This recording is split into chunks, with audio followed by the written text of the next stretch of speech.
ಹೆಜ್ಜಾರು ಚಿತ್ರದ ನಿರ್ದೇಶಕರೇ ಹರ್ಷಪ್ರಿಯ ಅವರೇ, ನಿಮಗೆ ಕಾರ್ಯಕ್ರಮಕ್ಕೆ ಸ್ವಾಗತ. ಇದೆಲ್ಲ ಬೇಕಾಗುರ ಡೈರೆಕ್ಟ್ ಆಗಿ ವಿಷಯಕ್ಕೆ ಬರೋಣ. ಯಾರು ನೀನು? ನಾನೇ ಸರ್. ನಾನ್ ನೇರವಾಗಿ ಪ್ರಶ್ನೆ ಕೇಳೋದು, ನೀನು ವಿವರವಾಗಿ ಉತ್ತರ ಕೊಡಬೇಕು. ಜೀವನದಲ್ಲಿ ಏನಾದ್ರೂ ಸಾಧನೆ ಮಾಡ್ಲೇಬೇಕು ಅನ್ಕೊಂಡು ನಾನು ಬೆಂಗಳೂರಿಗೆ ಬಂದೆ. ಬಸ್ ಹತ್ಕೊಂಡ ಸರ್? ಟ್ರೈನಲ್ಲಿ ಬಂದೆ ಸರ್. ನಾನು ಬೆಂಗಳೂರಿಗೆ ಬಂದು ಇಳಿದಾಗ ರೈಲ್ವೆ ಸ್ಟೇಷನ್ ಅಲ್ಲಿ ಹಾಕೊಳಕ್ಕೆ ಚಪ್ಪಲಿ ಇರ್ಲಿಲ್ಲ, ಉಳ್ಕೊಳಕ್ಕೆ ಜಾಗ ಇರ್ಲಿಲ್ಲ, ತಿನ್ನಕ್ಕೆ ಹಿಟ್ಟಿರ್ಲಿಲ್ಲ. ಇದೆಲ್ಲ ಯಾರಿಗ್ ಬೇಕು ಗುರು? ಅಲ್ಲ, ಈಗ ನೀನ್ ಸಿನಿಮಾ ರಂಗಕ್ಕೆ ಹೇಗ್ ಬಂದೆ ಅಂತ ಶಾರ್ಟ್ ಅಂಡ್ ಸ್ವೀಟ್ ಆಗಿ ಹೇಳು, ಇಲ್ಲ ಅಂದ್ರೆ ಜನ ವಿಡಿಯೋನ ಸ್ಕಿಪ್ ಮಾಡ್ಬಿಡ್ತಾರೆ. ಸಿನಿಮಾ ಪೂರ್ಣ ಆಗಿದೆ, ಈಗ ಇರೋದು ಮೇನ್ ಪಿಕ್ಚರ್. ಹರಾಜಾಕಿ ಬಿಟ್ಟೆ ನನ್ನ ಲೈಫಲ್ಲಿ ನೀನು ಬಂದು.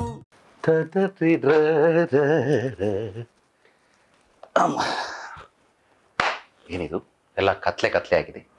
ಇಂಟರ್ವ್ಯೂಗೆ ಬನ್ನಿ ಅಂತ ಕರೆದ್ರಲ್ಲ. ಅಯ್ಯೋ, ನಾನೇ ಸ್ವಿಚ್ ಆಗ್ತೀನಿ. ಇಲ್ಲಿ ಯಾರಿಗೂ ಲೈಟ್ ಹಾಕಲ್ಲ, ನಮಗ ನಾವೇ ಲೈಟ್ ಹಾಕೋಬೇಕು. ಸರ್ ಸರ್ ಬಂದ್ರ ಸರ್? ಸಾರಿ ಸರ್, ಮಲಗ್ಬಿಟ್ಟಿದ್ದೆ. ಅಲ್ಲ, ಇಲ್ಲೇ ಕೂತಿದ್ಯಾ? ಕತ್ಲೆಯಲ್ಲಿ ಕಪ್ ಶರ್ಟ್ ಹಾಕೊಂಡಿದ್ಯಾ ಅಲ್ವಾ, ಅದಕ್ಕೆ ಕಾಣ್ಲಿಲ್ಲ. ಹೆಜ್ಜಾರು ಟೈಟ್ಲಿ ಇರೋ ಟಿ ಶರ್ಟ್ ಹಾಕೊಂಡ್ಬಿಟ್ಟಿದ್ಯಾ? ಚೆನ್ನಾಗಿದೆ. ಎಷ್ಟೇ ಆಗ್ಲಿ ಫಸ್ಟ್ ಪಿಕ್ಚರ್ ಅಲ್ವಾ, ಮಲ್ಕೊಂಡಾಗ್ಲು ಹಾಕೊಂಡಿರ್ತೀಯ ಅನ್ಸುತ್ತೆ. ಸರ್, ಅದು ನಮ್ಮ ಮಾರ್ಕೆಟಿಂಗ್ ಹೆಡ್ ಪ್ರವೀಣ್ ಇದಾರಲ್ಲ, ಅವ್ರು ತುಂಬಾ ಕ್ಲಿಯರ್ ಆಗಿ ಹೇಳ್ಬಿಟ್ಟಿದ್ದಾರೆ ಸರ್. ಮಲಗಿದ್ದಾಗ ಕಾಣೋ ಕನಸು ಪ್ರಚಾರದ್ದೇ ಆಗಿರ್ಬೇಕಂತ. ಟಿ ಶರ್ಟ್ ಹಾಕೊಂಡ ತಕ್ಷಣ ಪ್ರಚಾರ ಆಗುತ್ತೆ ಅಂತ ಯಾವನ ನಮಗ ಹೇಳಿದ್ನು? ಅಲ್ಲಯ್ಯ, ಪ್ರಚಾರ ಆಗಬೇಕು ಅಂದ್ರೆ ಒಂದು ಇಂಟರ್ವ್ಯೂ ಇರಬೇಕು, ಒಂದು ಚಿಟ್ ಚಾಟ್ ಇರಬೇಕು. ಅದಕ್ಕೆ ಸರ್ ನಿಮ್ಮನ್ನು ಕರೆದಿದ್ದು. ಅದು ನೀವು ಬೇರೆ ಭಗವಂತನ ಜೊತೆ ಬ್ಯುಸಿ ಇರ್ತೀರಲ್ಲ ಸರ್. ಯಾಕಪ್ಪ, ನಾನು ಬ್ಯುಸಿ ಆಗಿರೋದು ನಿನಗೆ ಇಷ್ಟ ಇಲ್ವಾ? ಸರ್, ನಾನು ಹಂಗೆ ಹೇಳಿಲ್ಲ ಸರ್, ಜನರಲ್ ಆಗಿ ಹೇಳಿದೆ. ನೀನ್ ಜನರಲ್ ಆಗೇ ಹೇಳ್ತೀಯಪ್ಪ, ಆದ್ರೆ ಜನರೆಲ್ಲ ಬೇರೆ ತರನೇ ಅರ್ಥ ಮಾಡ್ಕೊಳ್ತಾರೆ. ಶ್ರೀನಿವಾಸ ಮೂರ್ತಿ ಮಗನಿಗೆ ದಿಮಾಗ್ ಜಾಸ್ತಿ ಅಂತ ಸುಮ್ನೆ ಹೇಳ್ತಾ ಇರ್ತಾರೆ. ಸರ್, ಅದು ಸುಮ್ನೆ ಹೇಳೋದಲ್ಲ ಸರ್. ಅಂದ್ರೆ ದಿಮಾಕು ಅಂತ ಸಿನಿಮಾ ಮಾಡಿದ್ರಲ್ಲ ಸರ್, ಅದಕ್ಕೆ ಹೇಳ್ತಾರೆ. ಜೋಕ, ನಗು ಬರ್ಲಿಲ್ಲ. ಸರಿ ಆಯ್ತು, ಇಂಟರ್ವ್ಯೂ ಅಂತ ಹೇಳಿದೆ, ನಾನ್ ಬಂದಿದ್ದೀನಿ, ನೀನು ಬಂದಿದ್ಯಾ? ಬೇರೆ ಯಾರ್ಯಾರು ಬರ್ತಾರೆ, ಯಾರ್ಯಾರು ಇರ್ತಾರೆ? ಸರ್, ಅದು ನೀವು, ನಾನು, ಇಬ್ರೇನಾ? ಯಾವ್ದು ಗಂಡಸರು ಮಾತಾಡಿದ್ರೆ ವೈರಲ್ ಆಗುತ್ತೆ ಅಂತ ಯಾವ ಮುಠಾಲ ಹೇಳಿದ್ದು? ಅಟ್ಲೀಸ್ಟ್ ಹೆಂಗಸರು ಇರ್ಬೇಕು, ಹೀರೋಯಿನ್ ಇರ್ಬೇಕು, ಕಡೆ ಪಕ್ಷ ಹೀರೋನಾದ್ರೂ ಇರ್ಬೇಕು. ನೀವೇ ಅಲ್ವಾ ಸರ್ ನನಗೆ ಫಸ್ಟ್ ಹೀರೋ? ಅದೇ ದಿಮಾಕು ಸಿನಿಮಾಗೆ ಹಾಡು ಬರ್ದಿದ್ದು ಫಸ್ಟ್ ಎಂಟ್ರಿ ಅಲ್ಲಿಂದನೇ ಅಲ್ವಾ ಸರ್ ನಂದು? ನೀವೇ ಹೀರೋ ನನಗೆ. ಅಲ್ಲ, ನಂದಿನ್ನೇನಾದ್ರೂ ಶೂಟ್ ಮಾಡ್ತಾ ಇದೆಯಾ? ಎಕ್ಸ್ಟ್ರಾ ಡೇಟ್ಸ್ ಏನಾದ್ರು ಬೇಕಾ? ಯಾಕಯ್ಯ ಇಷ್ಟೊಂದು ಬೆಣ್ಣೆ ಹಚ್ತಾ ಇದೆಯಾ? ಇದು ಸರ್ ಚೆನ್ನಾಗಿರೋದು.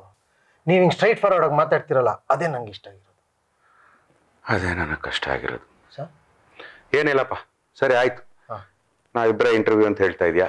ಅಟ್ಲೀಸ್ಟ್ ಆಂಕರ್ ಯಾರು? ಅದಕ್ಕೆ ಸರ್ ನಿಮ್ಮನ್ನು ಕರೆದಿರೋದು. ಅಂದ್ರೆ ನನ್ನ ಆಂಕರ? ಹ್ಞೂ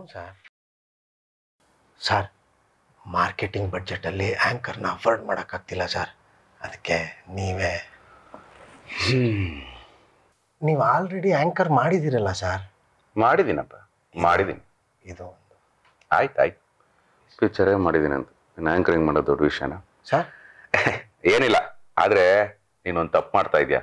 ನಾನೇನಾದ್ರು ಆಂಕರಿಂಗ್ ಮಾಡಕ್ ಸ್ಟಾರ್ಟ್ ಮಾಡಿದ್ರೆ ಪ್ರಶ್ನೆಗಳು ನೇರವಾಗಿರುತ್ತೆ, ಖಾರವಾಗಿರುತ್ತೆ. ರೆಡಿ ಇದೆಯಾ?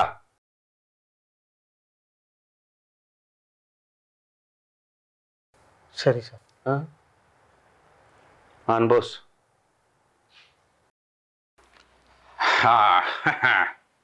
ಸೂಪರ್ ಆಗಿ ರೆಡಿ ಮಾಡಿದ್ದಾರೆ.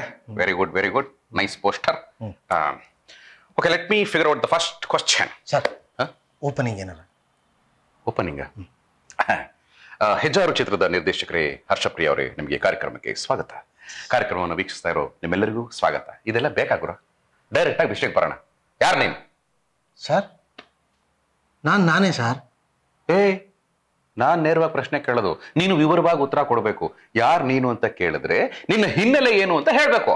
ಸರಿ ಸರ್, ನನ್ನ ಮೂಲ ಹೆಸರು ರಾಜು GS ಅಂತ. ಹರ್ಷಪ್ರಿಯ ಮೂಲೆಯಲ್ಲಿರೋ ಹೆಸರು? ಸರ್, ಮಾತಾಡಕ್ ಬಿಡಿ ಸರ್. ಆಯ್ತು, ಕಂಟಿನ್ಯೂ. ನಮ್ಮೂರು ಭದ್ರಾವತಿ ಸರ್. ಭದ್ರಾವತಿನಲ್ಲಿ ಜಿಂಕ್ಲೈನ್ ಅಂತ ಒಂದು ಸ್ಲಮ್ ಸರ್. ಸ್ಲಮ್? ಸರ್, ಕೇಳಿಸ್ಕೊಳ್ಳಿ. ಕೇಳಿಸ್ಕೊತಾ ಇದ್ದೀನಿ. ನಮ್ಮೂರು ಭದ್ರಾವತಿ ಸರ್. ಅಲ್ಲಿ ಜಿಂಕ್ಲೈನ್ ಅಂತ ಒಂದು ಸ್ಲಮ್ ಸರ್. ಅಲ್ಲಿ ನಾನೊಂದು 20 ವರ್ಷ ಇದ್ದೆ ಸರ್. ಓದಿದ್ದು ಗೌರ್ಮೆಂಟ್ ಸ್ಕೂಲು, ಕಾಲೇಜು ಗೌರ್ಮೆಂಟ್ದೇನೆ. Kuvempu university sir. ಹ್ಞೂ. ಅಲ್ಲಿ ನಂದು ಕನ್ನಡ ಸಾಹಿತ್ಯದಲ್ಲಿ ಡಿಗ್ರಿ ಆಗಿದೆ ಸರ್. ಓಹ್. ಜೀವನದಲ್ಲಿ ಏನಾದರೂ ಸಾಧನೆ ಮಾಡಲೇಬೇಕು ಅಂದ್ಕೊಂಡು ನಾನು ಬೆಂಗಳೂರಿಗೆ ಬಂದೆ. ಕೆಂಬಸ್ ಹತ್ಕೊಂಡ ಸರ್ ಟ್ರೈನಲ್ಲಿ ಬಂದೆ ಸರ್. ಓಹ್. ಅದು ಜನರಲ್ ಡಿಪಾರ್ಟ್ಮೆಂಟು. ಬಾತ್ರೂಮ್ ಪಕ್ಕದಲ್ಲೇ ಕೂತ್ಕೊಂಡ್ ಬಂದಿದ್ದು ಸರ್. ಅಲ್ಲಿ ನನಗೆ ಕಲ್ಯಾಣ್ ಸರ್ ಸಿಕ್ಕಿದ್ರು. ಬಾತ್ರೂಮ್ ಪಕ್ಕದಲ್ಲ? ಇಲ್ಲ ಸರ್, ಬೆಂಗಳೂರಿಗೆ ಬಂದ ಮೇಲೆ ಕಲ್ಯಾಣ್ ಸರ್ ಸಿಕ್ಕಿದ್ರು. ಅದಾದ್ಮೇಲೆ ರವಿಗರಣಿ ಸರ್ ಸಿಕ್ಕಿದ್ರು. ಅದಾದ್ಮೇಲೆ ನೀವು ಸಿಕ್ಕಿದ್ರಿ. ಅದಾದ್ಮೇಲೆ ರಾಘವೇಂದ್ರ ಹುಣಸೂರ್ ಸರ್ ಸಿಕ್ಕಿದ್ರು. ಅದಾದ್ಮೇಲೆ ರಾಮ್ಜಿ ಸರ್ ಸಿಕ್ಕಿದ್ರು. ಇದೆಲ್ಲ ಕೇಳಕ್ ಚೆನ್ನಾಗಿದೆ ಸರ್. ಬಟ್ ನಾನು ಅವಾಗ ಅಷ್ಟು ಆರಾಮಿರ್ಲಿಲ್ಲ ಸರ್. ತುಂಬಾ ಕಷ್ಟ ಇತ್ತು ಸರ್. ನಾನು ಬೆಂಗಳೂರಿಗೆ ಬಂದು ಇಳಿದಾಗ ರೈಲ್ವೆ ಸ್ಟೇಷನಲ್ಲಿ ಹಾಕೊಳ್ಳೋಕ್ಕೆ ಚಪ್ಪಲಿ ಇರಲಿಲ್ಲ, ಉಳ್ಕೊಳ್ಳೋಕ್ಕೆ ಜಾಗ ಇರಲಿಲ್ಲ. ಟಾಯ್ಲೆಟ್ ಪಕ್ಕನೇ ಕೂತ್ಕೊಂಡ್ ಬಂದ್ರು ಅದೇ ವಾಸನೆ ಇರೋ ಬಟ್ಟೆನ 1 ವಾರ ಹಾಕೊಂಡಿದ್ದೆ. ತಿನ್ನಕ್ಕೆ ಹಿಟ್ಟಿರ್ಲಿಲ್ಲ. ಇದೆಲ್ಲ ಯಾರಿಗೆ ಬೇಕು ಗುರು? ಅಲ್ಲ, ಈಗ ನೀನ್ ಸಿನಿಮಾ ರಂಗಕ್ಕೆ ಹೇಗ್ ಬಂದೆ ಅಂತ ಶಾರ್ಟ್ ಅಂಡ್ ಸ್ವೀಟ್ ಆಗಿ ಹೇಳು, ಇಲ್ಲ ಅಂದ್ರೆ ಜನ ವಿಡಿಯೋನ ಸ್ಕಿಪ್ ಮಾಡ್ಬಿಡ್ತಾರೆ. ಅದನ್ನೇ ಅಲ್ವಾ ಸರ್ ಹೇಳಕ್ ಟ್ರೈ ಮಾಡ್ತಿರೋದು ನಾನು. ಆಯ್ತು, ಹೇಳು. ಮಾತಾಡಕ್ ಬಿಡಿ ಸರ್. ಹೇಳು. ಫನ್ ಮಾಡಬೇಡಿ ಅಂತ ಅಂದ್ಬಿಟ್ಟು ನೀವೇ ಫನ್ ಮಾಡ್ತಿದ್ದೀರಾ. ಆಯ್ತು, ಓಕೆ, ಕಂಟಿನ್ಯೂ. ಸರ್, ಕರ್ನಾಟಕದ ಜನತೆ ಮುಂದೆ ನಾನು ನನ್ನ ಪರಿಚಯ ಮಾಡ್ಕೊಳ್ಬೇಕು. ಅದಕ್ಕೆ ನಾನೊಬ್ಬನೇ ಮಾತಾಡಿದ್ರೆ ಚೆನ್ನಾಗಿರಲ್ಲ ಅಂತ ನಿಮ್ಮನ್ನು ಕರೆದಿದ್ದು ಸರ್. ಈ ಗ್ಯಾಪಲ್ಲಿ ನನಗೆ ಕಲ್ಯಾಣ್ ಸರ್ ಪರಿಚಯ ಆಯಿತು. ಕಲ್ಯಾಣ್ ಸರ್ಗೆ ಬರೆದಿದ್ದನ್ನೆಲ್ಲ ತೊಗೊಂಡೋಗಿ ತೋರಿಸಿದ್ದು ಕವಿತೆಗಳು. ಅವ್ರು ಅದೇನು ಅನ್ನಿಸ್ತು ಏನೋ ಜೊತೆಲಿ ಇಟ್ಕೊಂಡು ಕೇಳಿದ್ರು ಅವರು. ನೀನು ಡೈರೆಕ್ಟರ್ ಆಗಬೇಕು ಅಂತ ಬಂದಿದ್ಯಪ್ಪ, ನಾನು ರೈಟರು, ಅದಕ್ಕೂ ಸಂಬಂಧ ಇಲ್ಲ ಅಂತ. ಹೆಂಗೋ ಗೊತ್ತಿಲ್ಲ ಸರ್, ಸಿನಿಮಾದವ್ರ ಜೊತೆ ಇರ್ಬೇಕು ನಾನು ಅಂತ 1-2 ವರ್ಷ ಅವ್ರ ಜೊತೆನಲ್ಲೇ ಟ್ರಾವೆಲ್ ಮಾಡಿದೆ. ಇವತ್ತೇನು ಬರವಣಿಗೆ ಅಂತ ಆಗಿದೆ ಅದೆಲ್ಲದಕ್ಕೂ ಮೇಜರ್ ಅವರೇನೆ. ಅವರು ನನ್ನ ಸರಸ್ವತಿ ದೇವ್ರವರು ನನಗೆ ರೈಟಿಂಗ್. ಅವರೇ ನನ್ನನ್ನು AG ಶೇಷಾದ್ರಿ ಸರ್ಗೆ ಪರಿಚಯ ಮಾಡಿಸಿದ್ರು, ಡೈರೆಕ್ಟರ್, ಸ್ಮಾಲ್ ಸ್ಕ್ರೀನು. ಅವರು ಪುಣ್ಯಕೋಟಿ ಅಂತ ಸೀರಿಯಲ್ ಮಾಡ್ತಾರೆ, ನಿಮಗೆ ಗೊತ್ತಿದೆ. ನೀವು ಅದಕ್ಕೆ ಲೀಡ್ ಆ್ಯಕ್ಟರ್. ಸೀರಿಯಲ್ಗೆ ಬಂದಾಗ ಆ್ಯಕ್ಟಿಂಗ್ ಮಾಡೋಕ್ಕೆ ಅಂತ ಬಂದಿದ್ದು ನನಗೆ. ಅಲ್ಲೂ ಏನು ಡೈರೆಕ್ಷನ್ ಡಿಪಾರ್ಟ್ಮೆಂಟ್ ಅಲ್ಲ. ಆವಾಗ ನಿಮ್ಮ ಪರಿಚಯ ಆಯಿತು. ಒಬ್ಬ ಸಿನಿಮಾ ಸ್ಟಾರ್ ಅಂತ ಇದ್ದಾರೆ ಯಾರೋ ಜೊತೆನಲ್ಲಿ ಅನ್ನೋದೇ, ಆ್ಯಕ್ಟಿಂಗ್ ಮಾಡ್ತಿದ್ದೀನಿ ಅನ್ನೋದಕ್ಕಿಂತ ನನಗೆ ನಿಮ್ಮ ಜೊತೆ ಇದ್ದೀನಿ ಅನ್ನೋದು ತುಂಬ ಎಕ್ಸೈಟ್ ಮಾಡ್ತಿತ್ತು. ಫಾರ್ಚುನೇಟ್ಲಿ ನೀವು ಅವಾಗ ಸೀರಿಯಲ್ ಬಗ್ಗೆ ತುಂಬ ಕಮ್ಮಿ ಮಾತಾಡ್ತಿದ್ರಿ. ಏನು ಶಾರ್ಟ್ಸಲ್ಲಿದ್ದಾಗ ಮಾತಾಡೋದಕ್ಕಿಂತ ಹೊರಗಡೆ ನಾವು ಬಂದಾಗ ನಾವು ಮಾತಾಡ್ತಿದ್ದಿದ್ದೇ ಸಿನಿಮಾ ಬಗ್ಗೆ. ಅಲ್ಲಿಂದ ಒಂದು ಜರ್ನಿ ಶುರು ಆಯಿತು. ಪ್ರೊಡಕ್ಷನ್ ಹೌಸ್ ಸ್ಟಾರ್ಟ್ ಮಾಡಿದ್ರಿ ನೀವು ಫಸ್ಟ್ ಟೈಮ್ ಹೀರೋ ಆಗಿ ಮಾಡ್ತಿದ್ದು, ಅದೊಂದು ಎಕ್ಸೈಟ್ಮೆಂಟ್ ಶುರು ಆಯಿತು. ಫಾರ್ಚುನೇಟ್ಲಿ ನೀವು ನನಗೆ ಅಷ್ಟು ಹತ್ರ ಇದ್ದಿದ್ದರಿಂದ ಅಥವಾ ನನಗೆ ಆ ಸಲಿಗೆ ಕೊಟ್ಟಿದ್ದರಿಂದ ಸಿನಿಮಾ ಅಂತಂದರೆ ಶುರುವಿಂದ ಎಂಡ್ ತನಕ ಏನೇನು ಕೆಲಸಗಳಿದೆ ಎಲ್ಲನೂ ನಾನು ನೋಡಲಿಕ್ಕೆ ಸಾಧ್ಯ ಆಯಿತು. ಕಾಸ್ಟಿಂಗು, ಪ್ರೊಡಕ್ಷನ್ನು, ಊಟ ತರೋದಾಗಲಿ, ಕಾರು ಗಾಡಿ ಕಳಿಸೋ ಅದು ಮಾಡಿಸೋ ಅನ್ನೋದಾಗಲಿ, ಟೇಪ್ ಹೆಂಗೆ ಲೆಕ್ಕ ಇಟ್ಕೊಳ್ಬೇಕು ಅನ್ನೋದಾಗಲಿ ಎಲ್ಲದನ್ನು ನಾನು ನೋಡಲಿಕ್ಕಾಯ್ತು. ಮಗೇಶ್ ಸರ್ ಕೂಡ ಅಂದರೆ ಒಂದು ಹೀರೋ ಜೊತೆಲಿದ್ದವನು ಅಂತಂದಾಗ ಏನೋ ಒಂದು ಲೆಕ್ಕಾಚಾರದಲ್ಲಿ ನೋಡ್ತಾರೆ ಅಲ್ವಾ, ಆ ಥರದ್ದೇನೂ ಇಲ್ಲದೆ ಒಂದು ಫ್ರೆಂಡ್ಲಿ ಅಟ್ಮಾಸ್ಫಿಯರ್ ಆಗಿದ್ದರಿಂದ ನನಗೆ ಸಿನಿಮಾದ ಅಷ್ಟು ವಿಷಯಗಳನ್ನ ನಾನಲ್ಲಿ ಒಂದಷ್ಟು ಕಲ್ತ್ಕೊಳ್ಳೋಕ್ಕಾಯ್ತು ನನಗೆ. ಅದಾದಮೇಲೆ ಹಾಡು ಬರೆದೆ. ಫಸ್ಟ್ ಟೈಮ್ ಹಾಡು ಬರೆಸಿದ್ರಿ. ಅಪ್ಪ ನನಗೆ ಹೆಸರು ಬದಲಾಯಿಸಿದ್ರು. ರಾಜು ಅನ್ನೋರು ತುಂಬ ಜನ ಇದ್ದಾರೆ ಕಣೋ ಅಂತ, ನಿಮ್ಮ ಫಾದರ್ ಶ್ರೀನಿವಾಸ ಮೂರ್ತಿ ಅಂಕಲ್ಲು. ಅಲ್ಲಿಂದ ಒಂದು ಪಾಸಿಟಿವ್ ಆಗಿಯೇ ಬರ್ತಾ ಹೋಯಿತು ಲೈಫು. ಸಿನಿಮಾ ಆಗಿ ಮತ್ತೆ ಒಂದಷ್ಟು ದಿನ ಕೆಲಸ ಇಲ್ಲದೆ ನನಗೊಂದು ಸಿನಿಮಾ ರೈಟರ್ ಆಗ್ಬಿಟ್ಟೆ ನಾನು, ಇನ್ನೆಲ್ಲ ಕರೀತಾರೆ ಅಂತ. ಆಮೇಲೆ ಮದುವೆ ಮಾಡ್ಕೊಳ್ಳೋ ಧೈರ್ಯ ಅದಾಗಿ ಒಂದಷ್ಟು ದಿನ ತುಂಬಾ ಕಷ್ಟ ಆಯಿತು. ಮತ್ತೆ ವಾಪಸ್ ಬಂದಿದ್ದು ಇಲ್ಲಿ. ಮತ್ತೆ ಇನ್ನು ಮುಗೀತು, ಇನ್ನು ಸಿನಿಮಾ ಎಲ್ಲ ಇದು ಕೆಲಸನೇ ಅಂತ ಅಂದ್ಕೊಳ್ಳುವಾಗ ರವಿಗರಣಿ ಸರ್ ಪರಿಚಯ ಆಗಿದ್ದು ನನಗೆ. ಕೆಲವ್ರು ಹೇಳ್ತಾರೆ ದೇವರು ಕಾಣಿಸ್ತು ಅಂತ, ಕಾಣಿಸ್ದೇ ಇರ್ಬೋದು. ನಾನು ಲಿಟ್ರಲಿ ದೇವ್ರು ನೋಡಿದ್ದು ರವಿಗರಣಿ ಸರಲ್ಲಿ ಸರ್. ಅಂದರೆ ಪೂರ್ತಿ ಲೈಫ್ನ ಉಲ್ಟಾ ತಿರ್ಗಿಸಾಕಿದ್ದು ಅವ್ರ ಪರಿಚಯ ಮತ್ತು ಅವರು ಅಷ್ಟು ಸಪೋರ್ಟ್ ಮಾಡಿದ್ರು ನನಗೆ. ಫಸ್ಟ್ ಟೈಮ್ ನನಗೆ ಡೈಲಾಗ್ಸ್ ಬರೆಯೋಕ್ಕೆ ನಾನು ಸುಮ್ಮನೆ ಕರೆದು ಏನಕ್ಕೋ ಕರೀತಿದ್ದಾರೆ ಅಂತಂದ್ರೂ ಡೈಲಾಗ್ ರೈಟ್ರ್ ನೀವು ಅಂತಂದರು. ಕೃಷ್ಣ ರುಕ್ಮಿಣಿ ಬರೆದೆ, ಅದು ತುಂಬ ಹಿಟ್ಟಾಯಿತು. ಇದಕ್ಕಿದ್ದಂಗೆ ಸ್ಕ್ರೀನ್ ಪ್ಲೇ ರೈಟರ್ ಆಗಿ ನೀವು ಅಂತಂದರು. ಅಮೃತವರ್ಷಿನಿ ಸ್ಕ್ರೀನ್ ಪ್ಲೇ ರೈಟರ್ ಆದೆ. ಹಾಗೆ ಒಂದು 5-6 ಸೀರಿಯಲ್ಗಳ ಒಟ್ಟಿಗೆ ಕೆಲಸ ಮಾಡ್ತಿದ್ದು. ಅದು ಆಗಿ ಒಂದು 5 ವರ್ಷ ಆದಮೇಲೆ ಮತ್ತೊಂದು ಫ್ರಸ್ಟ್ರೇಷನ್ನು. ಇನ್ನು ಆಯ್ತಲ್ಲ, ಒಂದು ಸೇಫ್ ಆಗಿಬಿಟ್ನಲ್ಲ ಸರ್, ಒಂಚೂರು ಬುಡಭದ್ರ ಅನ್ನಿಸ್ತು. ಮತ್ತೆ ಸಿನಿಮಾ ಎಳೆಯೋಕ್ಕೆ ಶುರು ಆಯಿತು. ಅವ್ರ ಜೊತೆ ಕೂತ್ಕೊಂಡು ಮಾತಾಡಿ, ಇಲ್ಲ ಸರ್ ನಾನು ಸಿನಿಮಾಗೆ ಹೋಗಲೇಬೇಕು ಅಂತ ಹೇಳಿದ ಮೇಲೆ ಕಳಿಸ್ಕೊಟ್ರು. ಅಂದರೆ ಪ್ರೀತಿಯಿಂದನೇ ಒಳ್ಳೇದಾಗಲಿ ಅಂತ. ಬಂದು 2ನೇ ದಿನಕ್ಕೆ ರಾಘವೇಂದ್ರ ಹುಣಸೂರು ಸರ್ ಕರೆದ್ರು. ಯಾಕೆಂದರೆ ಅವ್ರದ್ದು ಒಂದೂರಿನಲ್ಲಿ ರಾಜಾರಾಣಿ ಮತ್ತು ರಂಗೇಗೌಡ ಝೀಗ್ ಮಾಡಿದ್ವಿ ಲಾಸ್ಟು. ಆ ಪರಿಚಯದಲ್ಲಿ ನೋಡಿದರು. ನನಗೊಂದು ನಂಬಿಕೆ ಸರ್, ಜೊತೆಯಲ್ಲಿದ್ದವ್ರಿಗಿಂತ ದೂರದಲ್ಲಿ ನಿಂತು ನೋಡೋರು ತುಂಬ ಗಮನಿಸ್ತಾರೆ ನಮಗೆ ಅಂತ. ನನ್ನ ಕೆಲಸ ಏನು ಇಷ್ಟ ಆಗಿತ್ತು ಅನ್ನೋರಿಗೆ ಕರೆದು, ಚಾನಲಿಗೆ ಬರ್ತೀಯಾ, ಒಂದು 3 ವರ್ಷ ನನ್ನ ಜೊತೆಲಿರು. ಅವಾಗಿನ್ನೂ ಕಟ್ಟೋ ಬೆಳವಣಿಗೆ ಪ್ರಕ್ರಿಯೆ ಅದು, ಜೀ ಕನ್ನಡ ಇದನ್ನು ನನಗೆ ಡೈವರ್ಟ್ ಆಗ್ತಿದ್ದೀನಿ ಅಂತ ಒಂದು, ಆ್ಯಂಡ್ ಇನ್ನೊಂದು ಅವ್ರು ಕರೀತಿದ್ದಾರೆ ಅನ್ನೋದು. ಅಂದರೆ ಸ್ಮಾಲ್ ಸ್ಕ್ರೀನ್ ಇಂಡಸ್ಟ್ರಿನಲ್ಲಿ ನಾವು ಕೇಳಿದ ಪರ್ಸೆಪ್ಷನಲ್ಲಿ ಹೊರಗ್ನವ್ರು ಯಾರೋ ಬರ್ತಾರೆ, ಇಲ್ಲಿ ಇಂಡಸ್ಟ್ರಿ ನಡೆಸ್ತಿದ್ದಾರೆ ಅಂತ. ಕನ್ನಡದವರು ಆ ಚಾನಲ್ನ ಕಟ್ಟಿ ಒಂದು ಮೇಟಿಯಾಗಿ ನಿಂತು ಅಷ್ಟು ಹೆಸರು ಮಾಡಿದ್ದಿತ್ತಲ್ಲ ಸರ್, ಅದು ತುಂಬ ಎಕ್ಸೈಟಿಂಗ್ ವಿಷಯ ನನಗೆ. ಅವರಾಗಲಿ ಪರಮ್ ಸರ್ ಆಗಲಿ, ಅಂದರೆ ನಮ್ಮ ಕರ್ನಾಟಕ ಸ್ಮಾಲ್ ಸ್ಕ್ರೀನ್ ಇಂಡಸ್ಟ್ರಿನ ಬೇರೆ ಥರ ಪರ್ಸೆಪ್ಷನ್ ಬಿಲ್ಡ್ ಮಾಡಿದ್ರು ಲೀಡರ್ ಆಗಿ. ಸೊ ಅವ್ರು ಕರೀತಿದ್ದಾರೆ ಅಂತಂದಾಗ ನನಗೆ ಅದನ್ನು ಬಿಡಬೇಕಂತ ಅನ್ನಿಸ್ತಿಲ್ಲ ನನಗೆ. ಅಲ್ಲಿ ಜಾಯ್ನ್ ಆದಮೇಲೆ ಕಮಿಷನ್ ಹೆಡ್ ಆಗಿ ತೊಗೊಂಡ್ರು. ಕಮಿಷನ್ ಹೆಡ್ ಅಂತಂದರೆ ಸೀರಿಯಲ್ಗಳು ಶೋಗಳನ್ನ ಲಾಂಚ್ ಮಾಡೋದು ಅಂತ. ಅಲ್ಲಿ ನನಗೆ ಫಸ್ಟು ಎಕ್ಸೈಟ್ಮೆಂಟು ಅಥವಾ ಖುಷಿಯಾಗಿದ್ದು ಡ್ರಾಮಾ ಜೂನಿಯರ್ಸ್ ಲಾಂಚ್ ಮಾಡಿದ್ದು. ಅದಾದಮೇಲೆ ಕಾಮಿಡಿ ಕಿಲಾಡಿಗಳು, ಇದೆರಡಾದಮೇಲೆ ಮತ್ತೆ ಸೀರಿಯಲ್ ಲಾಂಚ್ಗಳು. ಒಂದು 2 ವರ್ಷ ಆದಮೇಲೆ ಫಿಕ್ಷನ್ ಹೆಡ್ ಆಗಿ ಪ್ರಮೋಟ್ ಮಾಡಿದ್ರು. ಫಿಕ್ಷನ್ ಹೆಡ್ ಅನ್ನೋದು ತುಂಬ ದೊಡ್ಡ ಜವಾಬ್ದಾರಿ. ಆಗಲೂ ಕೇಳಿದೆ ಅವ್ರಿಗೆ, ಇಲ್ಲ ನೀವು ಮ್ಯಾನೇಜ್ ಮಾಡ್ತೀರ ಅಂತ ಗೊತ್ತು ನನಗೆ, ಅದಕ್ಕೆ ಮಾಡ್ತಿದ್ದೀನಿ ಅಂತ. ದೊಡ್ಡ ದೊಡ್ಡ ಸೀರಿಯಲ್ಗಳು, ತುಂಬ ಹಿಟ್ ಸೀರಿಯಲ್ಗಳು, ನಂಬರ್ 2ನಲ್ಲಿ ಇದ್ದಿದ್ದ ಪೊಸಿಷನ್ನಿನ ಜರ್ನಿ ನಂಬರ್ 1 ಆಗೋ ಜರ್ನಿನಲ್ಲಿ ನಾನಿದ್ದೆ ಅನ್ನೋದು ನನಗೆ ತುಂಬ ಖುಷಿ. ಅಲ್ಲಿ ಒಂದು 5 ವರ್ಷ ಆದಮೇಲೆ ಮತ್ತೆ ಅದೇ ಹಪಾಪಿ ಹುಡುಕಾಟ, ಸಿನಿಮಾ ಮಾಡಲೇಬೇಕು ಅಂತ ಮತ್ತೆ ಅವ್ರ ಹತ್ರ ಮಾತಾಡಿದೆ. ಅವರು ಸಮಾಧಾನವಾಗಿ ಕೂರಿಸ್ಕೊಂಡು, ಒಳ್ಳೆ ಸಂಬಳ ಇದೆ, ಪೊಸಿಷನ್ ಇದೆ, ಯಾಕೆ ಬಿಡ್ತೀಯ ಅಂತ. ನನ್ನ ಹಠ ಬಿಡಲಿಲ್ಲ, ಸಿನಿಮಾಗೆ ಬರಲೇಬೇಕು ಅಂತ ಹೊರಗೆ ಬಂದೆ. ಹೊರಗೆ ಬಂದ ಮೇಲೆ ನಮಗೊಂದು ಇರುತ್ತಲ್ಲ ಸರ್, ನಾನು ಕತೆ ಮಾಡಿಬಿಡ್ತೀನಿ, ಪ್ರೊಡ್ಯೂಸರ್ಗೆ ಹೇಳ್ಬಿಡ್ತೀನಿ, ಸಿನಿಮಾ ಸಿಕ್ಬಿಡುತ್ತೆ ಅನ್ನೋ ಪರ್ಸೆಪ್ಷನ್. ನನ್ನ ಕತೆ ಚೆನ್ನಾಗಿದೆ ಅಂತ. ಅದರಲ್ಲಿ ಒಂದು ಕತೆ ಇಟ್ಕೊಂಡು ಒಂದು 8 ತಿಂಗಳು ಅದ್ರ ಮೇಲೆ ಕೆಲಸ ಮಾಡಿದೆ ನಾನು. ಒಂದು 8 ತಿಂಗಳಾದಮೇಲೆ ನನಗೊಂದು ಜ್ಞಾನೋದಯ ಆಯಿತು. ಇದು ತುಂಬ ದೊಡ್ಡ ಸ್ಕ್ರಿಪ್ಟ್ ಇದು, ಅದನ್ನು ಹ್ಯಾಂಡ್ಲ್ ಮಾಡೋದಕ್ಕೆ ಮೊದಲನೇ ಟೈಮ್ ಡೈರೆಕ್ಟ್ರಾಗಿ ನನಗೆ ಆಗೋದಕ್ಕೆ ಸಾಧ್ಯನೇ ಇಲ್ಲ ಅಂತು. ಮತ್ತು ಅಷ್ಟು ಇನ್ವೆಸ್ಟ್ ಮಾಡೋದಕ್ಕೆ ಒಬ್ಬ ಪ್ರೊಡ್ಯೂಸರ್ ಹೋಗಬೇಕು. ಸೊ ಹಂಗಾಗಿ ದಾರಿ ತಪ್ಪಿದ್ದೀನಿ ಅಂತ ಅನಿಸಿ ಒಂದು ಕೆಲಸ ಗೊತ್ತು ಅಂತ ತೋರ್ಸೋಕೆ ಒಂದು ಚಿಕ್ಕ ಸಿನಿಮಾ ಮಾಡೋಣ ಅಂತೇಳಿ ಅದಕ್ಕೆ ಸ್ಕ್ರಿಪ್ಟನ್ನ ಹುಡ್ಕೊಂಡು ಹೊರಟಾಗ ಹೆಜ್ಜಾರು ಸಿಕ್ಕಿದ್ದು. ಅಲ್ಲಿಂದ ಇನ್ನೊಂದು ಆಟ, ಸ್ಕ್ರಿಪ್ಟೆಲ್ಲ ಸಿಕ್ಬಿಡ್ತು, ಮತ್ತದೇ ಪ್ರೊಡ್ಯೂಸರ್ ಹುಡುಕಬೇಕು ಅನ್ನೋ ಇದು. ಸೊ ಪ್ರೊಡ್ಯೂಸರ್ ಇಲ್ಲ ಅಂತಂದಾಗ ನಾನೇ ಮಾಡೋಣ ಅಂತ, ಯಾಕಂದ್ರೆ ತುಂಬ ಮುಂದಕ್ಕೆ ಬಂದ್ಬಿಟ್ಟಿದ್ವಿ, ಇನ್ನಕ್ಕೆ ಮೇಲೆ ಟೈಮ್ ವೇಸ್ಟ್ ಮಾಡೋಂಗಿರಲಿಲ್ಲ ನಾನು. ಸೊ ಫ್ರೆಂಡ್ಸ್ ಎಲ್ಲ ಸೇರಿಕೊಂಡು ಇದನ್ನು ಇನ್ವೆಸ್ಟ್ ಮಾಡಿ ಒಂದು ಸಿನಿಮಾ ಮಾಡೋಣ ಅಂತ ಹೊರಟಿದ್ದೆ ಹೆಜ್ಜಾರು. ಆಗ ಇನ್ನೂ ರಾಮ್ಜಿ ಸರ್ ಪಿಕ್ಚರಲ್ಲಿ ಇಲ್ಲ.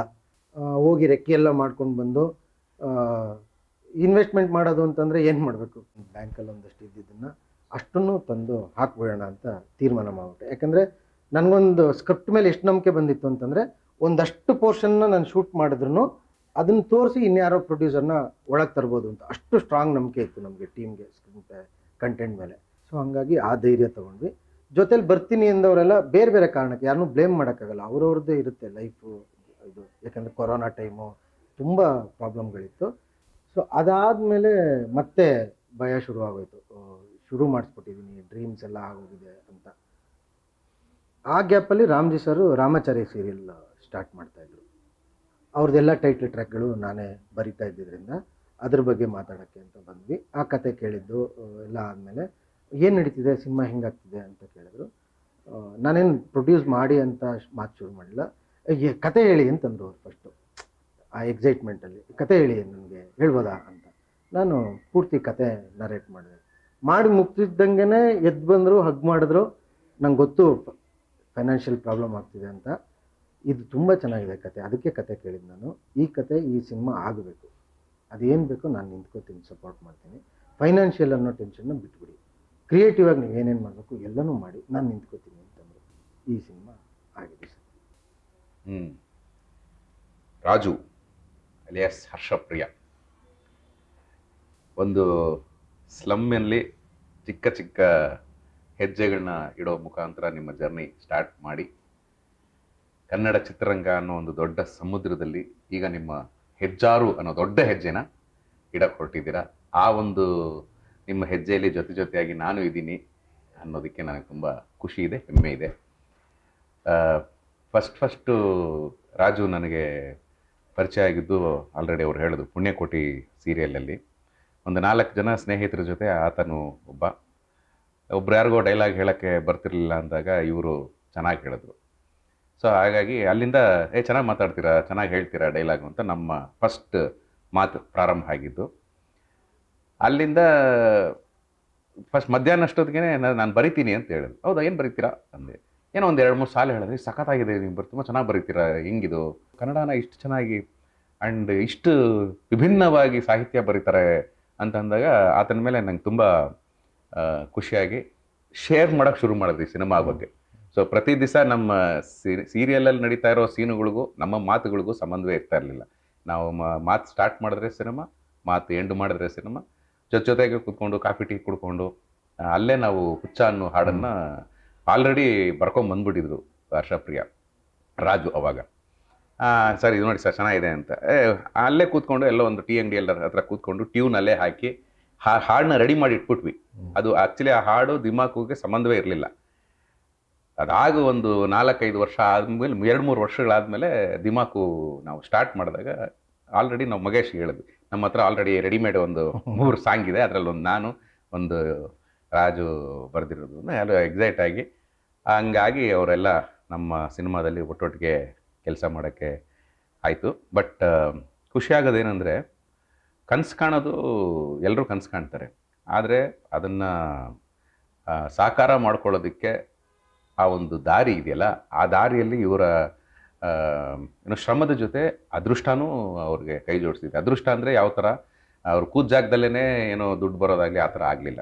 ಅದೃಷ್ಟ ಅಂದರೆ ಒಬ್ಬ ರವಿ ಗರ್ಣಿಯವರ ಮುಖಾಂತರ ಒಂದು ಬಂದಂಥ ಅದೃಷ್ಟ, ಒಬ್ಬ ಕಲ್ಯಾಣ್ ಅವ್ರ ಮುಖಾಂತರ ಬಂದಂಥ ಅದೃಷ್ಟ, ಹೀಗೆ ಆ್ಯಂಡ್ ಒಬ್ಬ ರಾಘವೇಂದ್ರ ಹುಣಸೂರ್ ಅವ್ರ ಕಡೆಯಿಂದ ಬಂದಂಥ ಅದೃಷ್ಟ, ಅವೆಲ್ಲವೂ ಸೇರಿ ಅವರನ್ನು ಒಂದು ಪರಿಪಕ್ವ ಬರೀ ಬರಹಗಾರನಷ್ಟೇ ಅಲ್ಲ, ಒಬ್ಬ ವ್ಯಕ್ತಿತ್ವವಾಗಿ ಅವ್ರನ್ನ ಇವತ್ತಿನ ದಿವಸ ನಿಮ್ಮ ಮುಂದೆ ಕೂತ್ಕೊಂಡು ಒಂದು ನಿರ್ದೇಶಕನ ಸ್ಥಾನದಲ್ಲಿ ಕೂತ್ಕೊಂಡು ಮಾತಾಡೋ ಹಂತಕ್ಕೆ ಬಂದು ಬೆಳೆದಿದ್ದಾರೆ.